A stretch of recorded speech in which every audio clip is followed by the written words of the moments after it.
Bertempat di lokasi yang strategis di tengah kota Sukoharjo, salah satu elemen penting dalam memudahkan mahasiswa untuk memenuhi kebutuhan perkuliahan, tempat tinggal, kebutuhan sehari-hari, dan berwisata.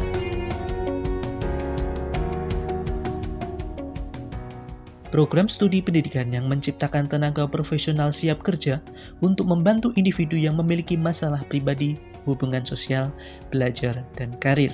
Bimbingan dan konseling Univet berdiri sejak tahun 1983 dengan nama Psikologi Pendidikan dan Bimbingan, kemudian berganti nama menjadi Bimbingan dan Konseling dengan akreditasi B.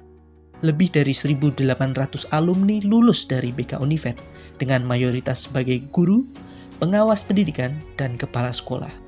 Melalui dosen-dosen yang minimal bergelar magister dan syarat akan pengalaman, kurikulum dirancang secara komprehensif untuk menciptakan mahasiswa yang terampil, komunikatif, berdaya saing, dan profesional. Beberapa kegiatan perkuliahan yang dilakukan dalam menumbuhkan dan mengembangkan profesionalitas mahasiswa antara lain layanan klasikal, konseling individual, konseling kelompok, bimbingan kelompok, instrumen tes dan non-tes, pengembangan media, seminar dan workshop BK, dan pengadministrasian. Segudang prestasi pun sudah ditorehkan mahasiswa di berbagai daerah di Indonesia seperti juara umum media pembelajaran tingkat nasional tahun 2017, finalis Indonesian Counseling Competition 2019, Perparprov 3 2018 Surakarta cabang atletik kategori 1.500 putra, juara futsal antar perguruan tinggi se-Jawa Bali tahun 2017 dan 2018.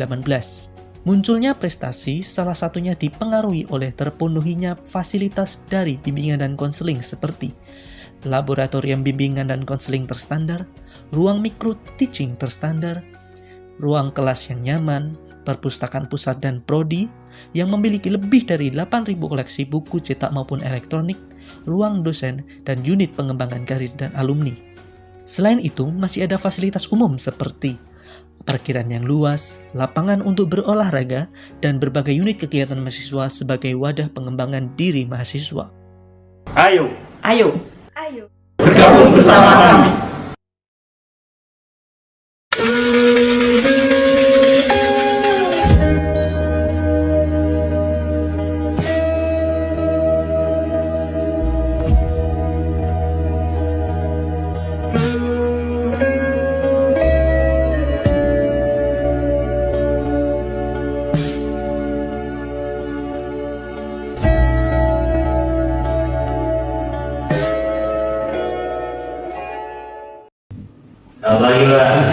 Mas, Mas siapa ya? Saya Baim, Pak. Oke, Mas Baim. Mas Baim ini datang orang BK ya, Mas Baim ya? Nah, gitu. Sebelum orang BK ini habis pelajaran apa, Mas Baim? Matematika, Pak. Matematika. Matematika gurunya siapa, Mas Baim?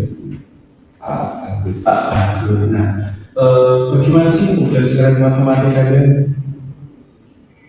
Ya, bikin pusing, Pak. Kenapa bisa pusing? Ya karena dari saya sendiri itu kurang minat di pelajaran matematika, jadi ya begitu, Pak. Kurang minat, Pak. Oke, nah, ngomong Mas Baim, Mas Baim kan datang ke orang BK, pasti ada sesuatu yang didiskusikan beberapa masalah. Kenapa sih Mas Baim datang ke orang BK ini? Saya kan anak rantauan ya, Pak. Ya. Rumah saya di Seragen dan saya harus sekolah di sebelah sini. Nah, itu sekolah itu pun saya sekolah di asrama. Jadi saya itu masih belum bisa fokus, Pak. Ada masalah di belajar saya itu masih tidak bisa fokus, Pak. Masih ada beberapa masalah terkait belajar itu. Oke, berarti terkait belajar ya, dan fokus belajar ya. Oke, sebelum kita masuk sesi kedua ini, kita kesepakatan waktu dulu ya Mas Baim. Mas Baim, oke. Nah, untuk waktunya yaitu 40 menit, apakah disepakati Mas Bayu? Semangat Pak. Oke, kan waktunya sudah sepakat ya Mas Bayu. Nah, dari masalah Mas Bayu tadi kan yaitu fokus dalam belajar. Nah, maksud dari fokus dalam belajar itu gimana? Karena kan Mas Bayu ini asrama itu bagaimana cara belajarnya di asrama Mas Bayu? Nah, saya itu belum bisa mengatur waktu dalam berkegiatan di luar pelajaran dan di saat belajar itu. Oke, jadi kurang bisa membagi waktu. Nah, dari kan tidak bisa membagi waktu itu ya Mas Bayu. Nah, kita ibaratkan sebagai skala ya Mas Bayu. Dari skala 1 sampai 10. Nah, kan permasalahan Mas Bayu apa tadi? Kurang fokus dalam belajar dan membagi waktu gitu ya. Nah, dari kurang fokus belajar dalam membagi waktu belajar itu Mas Bayu tahu posisi di nomor berapa permasalahan Mas Bayu? Mungkin 6. Nah, nama apa 7 Mas Bayu? 7. Oke, Mas Bayu menempatkan permasalahan Mas Bayu di posisi 7 terkait permasalahan kurang fokus karena tidak bisa membagi waktu dalam belajar. Nah, sekarang Bapak tanya, ketika Mas Bayu bisa fokus dan bisa membagi waktu, itu solusinya apa kalau menurut Mas Bayu? Mungkin lebih rapi dalam mengatur kegiatan, jadi waktunya dibagi dengan baik. Oke, terus ada lagi? Mungkin itu. Oke, jadi pintar-pintar membagi waktu ya. Oke, menurut saya itu sudah bagus Mas Bayu. Jadi pintar-pintar membagi waktu. Semisal gini Mas Bayu kan tadi menjelaskan banyak kegiatan, itu banyak kegiatan. Nah, semisal Mas Bayu ini ada tugas.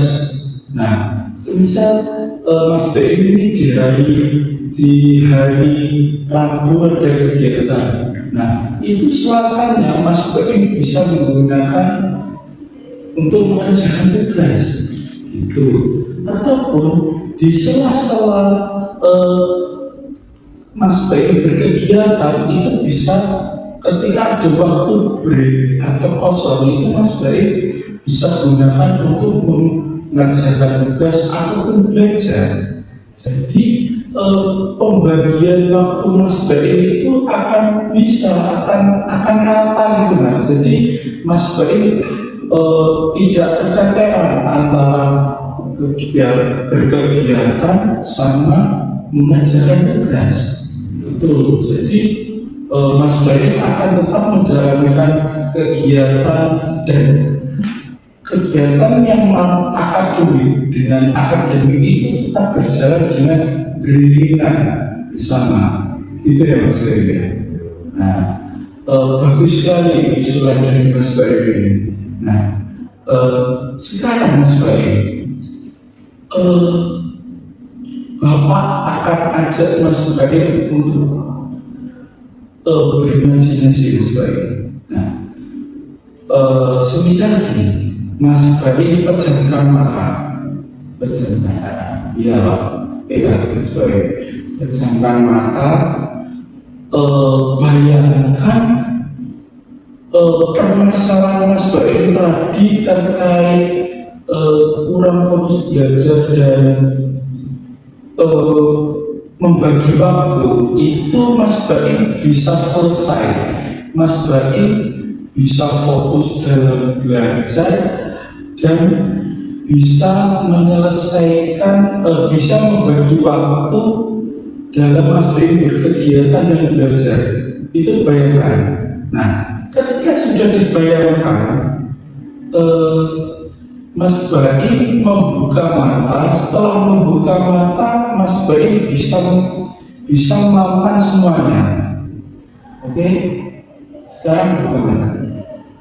Oke. Nah, bagaimana Mas Baim? Ketika Mas Baim membuka mata, itu permasalahan Mas Baim hilang. Itu bagaimana perasaan Mas Baim? Senang Pak, agak plong. Oke, agak plong. Nah, jadi permasalahan Mas Baim tadi rasanya udah plong ya, udah hilang ya. Oke.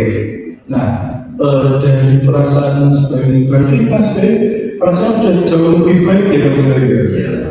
Oke, jadi perasaan jadi lebih baik. Nah, sekarang kan permasalahan Mas Baim udah menjadi lebih baik terkait fokus belajar dan membagi waktu dalam berkegiatan. Nah, sekarang kita kembali ke skala lagi Mas Baim. Kan Mas Baim tadi menempatkan permasalahan Mas Baim di posisi nomor 7, benar kan? Nah, sekarang kita kembali ke skala lagi. Tadi kan nomor 7. Sekarang setelah mengikuti tadi layanan tadi, itu Mas Baim menempatkan permasalahan Mas Baim itu di posisi nomor berapa? Ketika sudah menjadi merasa lebih baik. 3. Oke, 3. Berarti udah enak ya Mas Baim ya, udah merasa lebih baik. Nih, kenapa Mas Baim bisa menempatkan di posisi nomor 3 Mas Baim? Saya rasa dengan bulan tadi mungkin mindset saya sudah berubah lebih tertata untuk mengatur waktu ke depan. Oke, bagus sekali Mas Baim. Jadi usulan yang Mas Baim tadi itu sangat berguna. Jadi bagaimana cara Mas Baim bisa membagi waktu gitu agar tidak keteteran dalam belajar ataupun mengerjakan tugasnya Mas Baim. Nah, oke, berhitung sudah 40 menit dan permasalahan Mas Baim ini udah merasa lebih enak kan? Ya. Sudah bisa memecahkan permasalahan Mas Baim itu sendiri kan? Oke, sebelum kita tutup, apakah ada diskusi atau penurunan yang Mas Baim mau bilang? Mungkin belum ada. Oke, belum ada.